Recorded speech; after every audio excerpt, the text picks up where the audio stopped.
An asteroid discovered in the 19th century has just been identified as the most crowded we've ever found. It's called 130 Electra, or just Electra for short, and astronomers have just discovered that it has not one, nor two, but three smaller satellite companions, or moons. That not only makes it the most numerous asteroid system known to date, but demonstrates how we might find other faint, hard-to-see asteroid moons in the future.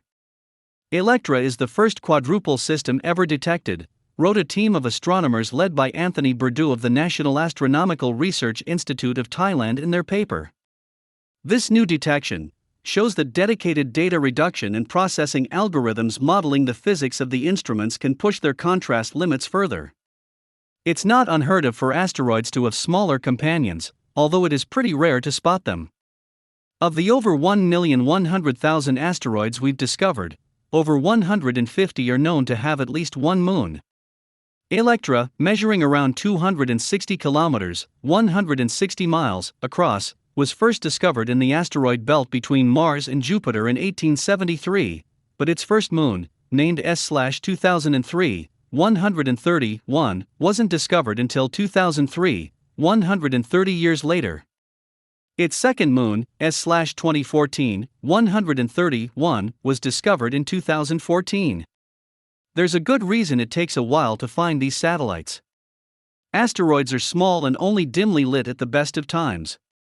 Anything even smaller that might be orbiting an asteroid is going to be dimmer, fainter, and possibly vastly outshone by its parent asteroid.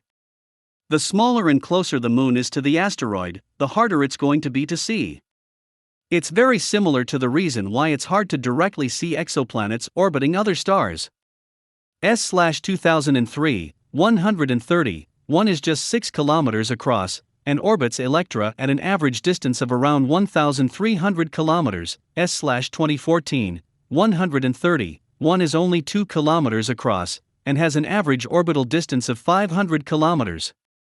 The newly discovered moon is called S/2014, 132, and it's even smaller and closer, just 1.6 kilometers across, and at an average orbital distance of 340 kilometers. It's also 15,000 times fainter than Electra. To find it, Bourdeau and his colleagues took archival data from the SPHERE instrument attached to the European Southern Observatory's Very Large Telescope, and ran it through a newly developed data reduction pipeline to remove noise from the raw data with high efficiency. They also used data processing algorithms to help model the extended glow around the asteroid, called a halo, and remove it. Once the data had been through these processes, the tiny third moon of Electra emerged. Although the team was able to obtain some basic information on S/2014, 132, there remains a lot of uncertainty about its motion around Electra. In addition, we don't have a lot of information about how these systems form. A study last year found that the two moons of an asteroid named Cleopatra probably formed from dust ejected by the main body, but we don't know how common this might be compared to other formation mechanisms. These might include rocks getting ejected during an impact event, or even capture of small passing rocks in the asteroid's gravitational field. The discovery of the first quadruple asteroid system slightly opens the way for understanding the mechanisms of the formation of these satellites, the researchers wrote in their paper. Moreover, their techniques could be used in future studies to find even more asteroid moons that could further elucidate the phenomenon.